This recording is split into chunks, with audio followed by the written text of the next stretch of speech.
Meu nome é Elza Miranda e eu sou a mensageira da fé.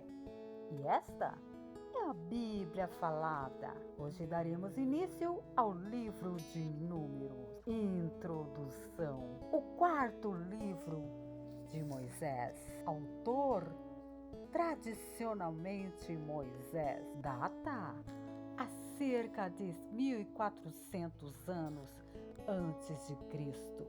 Tema: a presença guia do Senhor na viagem do Sinai para a Transjordânia.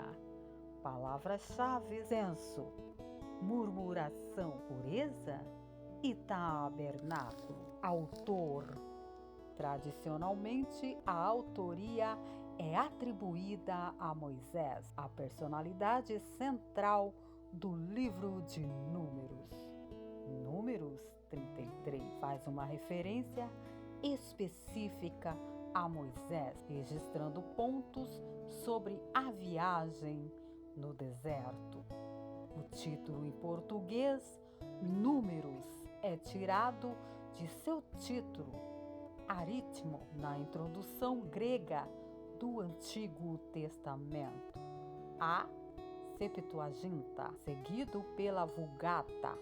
Númer, no texto hebraico, o nome do livro é No Deserto.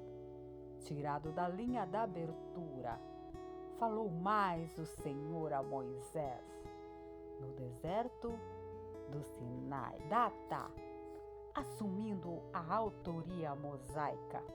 Provavelmente o livro tenha sido escrito por volta de 1400 anos antes de Cristo, pouco antes de sua morte. Os acontecimentos deste livro ocorrem durante de 40 anos, começado logo após o Êxodo, em 1440 antes de Cristo. Conteúdo: a divisão dos livros da abertura do Antigo Testamento em 5 livros ou pergaminhos, chamados o Pentateuco. Significado: 5 pergaminhos. Não deve obscurecer o fato de que cada um dos 5 livros é uma continuação do precedente. Moisés, cujo nascimento é contado no Êxodo 2 e cuja morte é narrada em Deuteronômio 34. É a figura que une a história do Êxodo até Deuteronômio. O livro de Números continua o relato do período mosaico, que se inicia com o Êxodo. Começa com Israel, ainda no Sinai, e a entrada dos israelitas no deserto do Sinai é registrada em Êxodo 19:1. Israel deixa o Sinai em Números 10:11. Números tem 2 divisões principais. A primeira, a seção contendo instruções enquanto ainda no Sinai, Números 1:1 e 10:10. A viagem no deserto, que cobre o itinerário do Sinai até as planícies de Moabe, através do Jordão, a terra prometida, Números 10:11, 36:13. As instruções no Sinai lidam com a preparação para a viagem, e o resto do livro conta a viagem em si. As instruções no Sinai, Números 1:1, 10:10, cobrem uma variedade de tópicos, mas aqueles que lidam com o preparo da viagem dominam.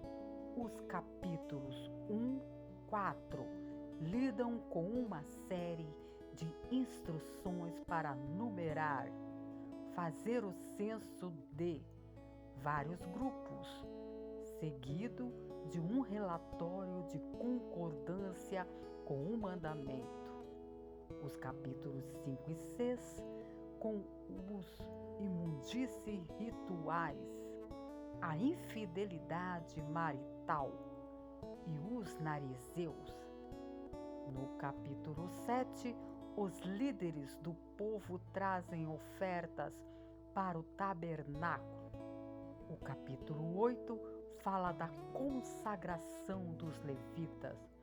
O capítulo 9 lida com a Páscoa e a nuvem e o fogo.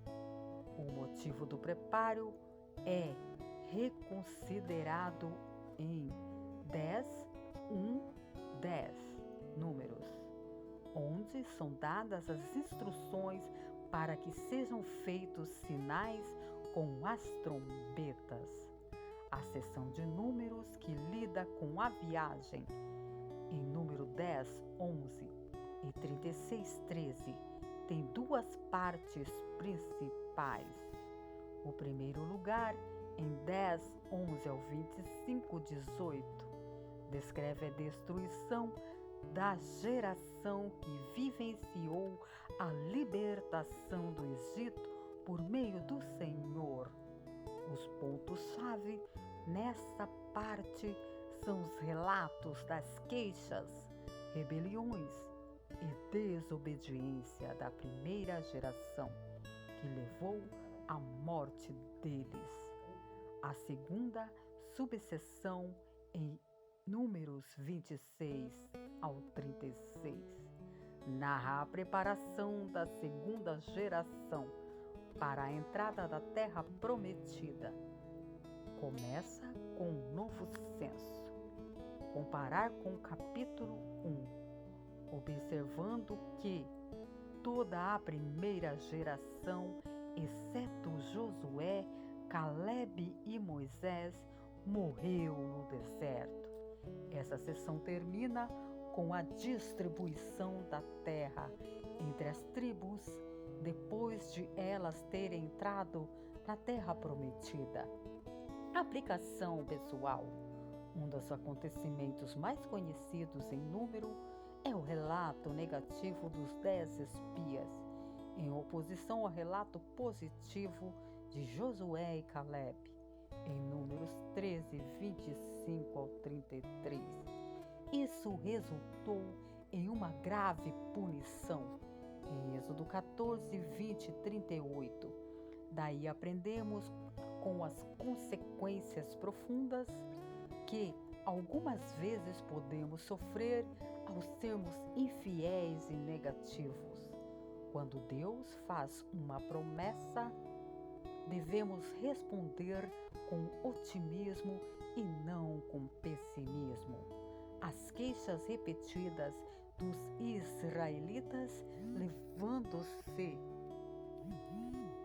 em consideração a provisão contínua de Deus, nos mostram a necessidade de manter uma atitude de agradecimento a Deus, mesmo quando temos grandes necessidades. Números também nos mostra o lado de Deus, que ele demora para revelar sua ira. Números 14, 20 ao 38. Embora seja amoroso e misericordioso, ele também é justo. Quando a humanidade o rejeita repetidamente, ele deve emitir o julgamento. Em Hebreus 9, 27, quando seus filhos desobedecem repetidamente, ele deve punir, algumas vezes severamente. Hebreus 12, 3 ao 11. Cristo revelado. Jesus Cristo é retratado em Números como aquele que provém. O apóstolo Paulo escreve sobre Cristo, que ele era a pedra espiritual que seguiu os israelitas no deserto e deu-lhes a bebida espiritual. 1 Coríntios 10, 4. A pedra que deu água aparece 2 vezes na história do deserto, no capítulo 20 e em Êxodo 17. Paulo enfatiza a provisão de Cristo, as necessidades do seu povo, a quem libertou do cativeiro. A figura messiânica do rei de Israel é profetizada por Balaão em Números 24, 17. Vê-lo-ei, mas não agora. Contemplá-lo-ei, mas não de perto. Uma estrela procederá de Jacó, e um cetro subirá de Israel. A tradição judaica interpretava este verso messiânico, conforme atestado pelos textos de Qumran. Jesus Cristo é o Messias, de acordo com o testemunho uniforme do Novo Testamento, e o verdadeiro rei sobre quem Balaão fala. O Espírito Santo em ação. Fala-se diretamente sobre o Espírito Santo. No capítulo 11, lá o Espírito é retratado como realizando 2 funções, ungindo para a liderança e inspirando a profecia. No versículo 16, Moisés está pedindo ajuda ao Senhor em seus deveres de liderança. A resposta é que o Senhor tomará o Espírito que está sobre Moisés, identificando no versículo 29 como o Espírito do Senhor, e o passará para os seus líderes. Mesmo um líder como Moisés era incapaz de fazer tudo e precisava de uma liderança doada pelo Espírito para a realização da sua tarefa. Quando o Espírito é dado aos anciãos, ele causa a profecia no versículo 25. Somente os 70 anciãos nomeados profetizam. Quando Josué se queixa que 2 dos anciãos no acampamento também estão profetizando, Moisés expressa o desejo de que todo o povo de Deus também recebesse seu espírito e profetizasse. Essa esperança de Moisés é retomada em Joel 2, 28 ao 32 e é definitivamente cumprida no dia de Pentecostes, em Atos 2, 16 ao 21, quando o Espírito foi derramado e tornou-se disponível a todos. Este é o livro de Números. Inscreva-se no canal para não perder a nossa próxima edição. Números 1. Deus manda a Moisés numerar as tribos. Deus te abençoe e fica na paz do Senhor Jesus. Tchau, tchau.